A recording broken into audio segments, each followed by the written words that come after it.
Assalamualaikum warahmatullahi wabarakatuh. Saya Ilham Maulani, SAG MPD CGP Angkatan 11 Kota Tasikmalaya. Pada kesempatan ini saya akan mencoba untuk mengungkapkan salah satu tugas yang ada di modul 2.3, yaitu koneksi antar materi. Modul 2.3 tentang coaching untuk supervisi akademik. Pada koneksi antar materi ini, saya yang pertama akan membuat kesimpulan dari konten atau isi modul 2.3, kemudian mengoneksikan materi yang ada di modul 2.3 dengan modul 2.1 dan 2.2.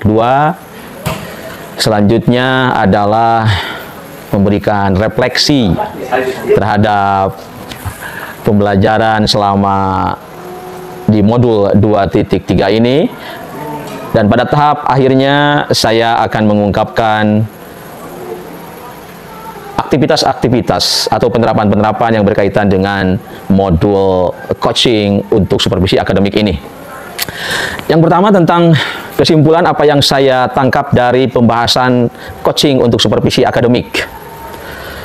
Coaching adalah sebuah proses kolaboratif yang berfokus pada mencari solusi, berorientasi pada hasil dan sistematis dalam rangka guru atau coach memberikan atau membantu coach untuk pengembangan dirinya dan juga untuk perubahan dirinya. Itu pengertian. Kemudian yang kedua tentang tujuan. Tujuan coaching itu ada 4. Yang pertama bertujuan dalam rangka perencanaan, yang kedua tujuan dalam rangka pemecahan masalah, yang ketiga dalam rangka tujuannya refleksi terhadap apa yang telah dilakukan, dan yang keempat tujuannya untuk kalibrasi. Di coaching ini juga kita dikenakan dengan 4 paradigma berpikir coaching, yaitu yang pertama adalah fokus pada coachee atau rekan sejawat yang akan dikembangkan. Yang kedua adalah bersikap terbuka dan ingin tahu. Yang ketiga, kesadaran diri yang kuat. Dan yang keempat, mampu melihat peluang baru dan masa depan. Dalam coaching juga dikemukakan tentang 3 prinsip coaching, yaitu kemitraan, lalu proses yang kreatif, dan memaksimalkan potensi. Nah, coaching ini memerlukan kompetensinya tentu, dan ada 4 kompetensi inti coaching. Kompetensi yang pertama adalah presensi atau kehadiran penuh.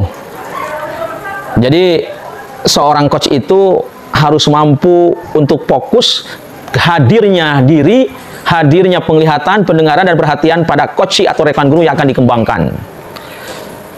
Lalu yang kedua adalah mendengarkan aktif. Jadi coach itu harus betul-betul mendengarkan secara aktif apa yang coach ungkapkan, atau apa jawaban-jawaban coach terhadap pertanyaan yang coach ajukan. Yang ketiga adalah mengajukan pertanyaan yang berbobot. Jadi coach itu menjawab berdasarkan apa yang diajukan pertanyaannya oleh coach. Tentu pertanyaan itu yang betul-betul berkualitas, bermutu, dan berbobot, dan mudah untuk dijawab oleh coach. Dan yang terakhir adalah kemampuan inti coaching itu mendengarkan dengan rasa. Rasa itu adalah singkatan sebetulnya. R-nya adalah receive, A-nya adalah appreciate, S-nya adalah summarize, dan A-nya adalah ask. Receive itu adalah seorang coach harus mampu mendengarkan dengan cara menerima apa yang dilakukan oleh coach. Receive itu kan menerima. Kemudian yang kedua, A-nya adalah appreciate. Appreciate itu adalah mengapresiasi. Misalkan dengan kata bagus, oh iya, luar biasa gitu. Yang ketiga adalah S-nya summarize, artinya menyimpulkan. Biasanya coach bisa mereaksi dengan atau merespon dengan kata-kata, oh jadi apa yang diungkapkan oleh coach itu adalah begini ini. Nah itu. Dan yang terakhir, A-nya adalah ask, adalah meminta ataupun bertanya dengan mengemukakan hal-hal yang berkaitan dengan rencana yang akan coach lakukan di masa yang akan datang, atau pendalaman pertanyaan kembali begitu. Berikutnya adalah dalam coaching itu juga dikenal dengan model GROW. GROW itu singkatan dari G-nya adalah goals, kemudian R-nya adalah realistic atau reality, lalu O-nya adalah options, dan W-nya adalah will. Artinya harus menetapkan goal, tujuan-tujuannya, lalu tujuan itu bagaimana kesenjangannya dengan kenyataan, dengan fakta atau reality, dan juga dari tujuan, dari kesenjangan antara tujuan dan reality itu harus dicari atau ditemukan option, pilihan-pilihan alternatif untuk memecahkan masalah misalnya. Dan yang terakhir, setelah diadakan pemilihan atau penentuan solusi terhadap masalah itu, maka yang terakhir adalah will, ada kemauan, ada keberanian untuk bertindak, untuk merencanakan aktivitas-aktivitas di masa yang akan datang. Itu salah satu model coaching. Dalam coaching itu juga harus sesuai dengan sebuah alur yang namanya alur tirta. Tirta itu kan secara bahasa air. Tirta itu juga merupakan sebuah singkatan. T-nya adalah tujuan, I-nya adalah identifikasi, R-nya adalah rencana aksi, dan TA-nya adalah tanggung jawab. Jadi setiap pertanyaan yang diungkapkan oleh coach kepada coach itu, pertama, pertanyaan tersebut harus mengandung ataupun berkaitan dengan tujuan. Apa nih tujuan ngobrol dengan coach itu? Yang kedua adalah identifikasi, menggali beberapa hal yang berkaitan dengan kondisi sebenarnya yang ada pada masalah yang diungkapkan oleh coach. Juga mengidentifikasi kondisi-kondisi ideal yang seharusnya kalau interval antara 1 sampai 10, maka permasalahan yang dialami oleh coach itu ada di angka berapa?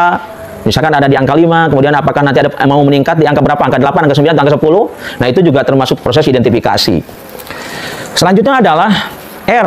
Kalau sudah mengidentifikasi, maka coach itu diarahkan untuk menjawab pertanyaan R, rencana aksi ke depannya untuk meningkatkan tadi dari angka 5 ke angka 8 itu, apa rencana aksinya?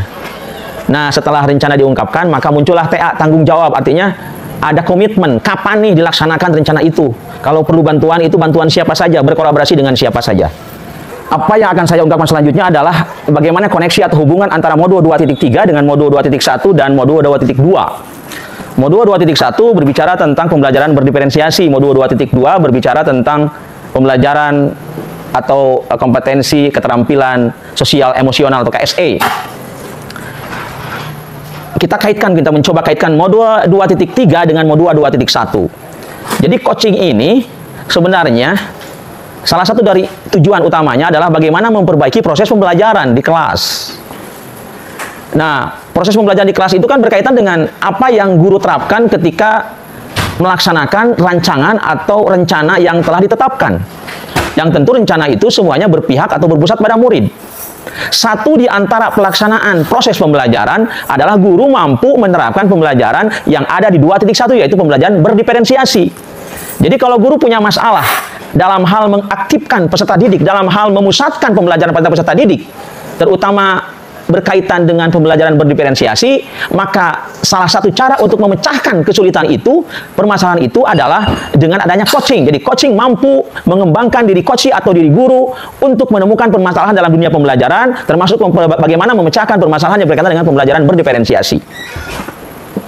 Sama juga hanya dengan modul 2.2 tentang KSE ini. Pembelajaran yang berkaitan dengan keterampilan sosial emosional.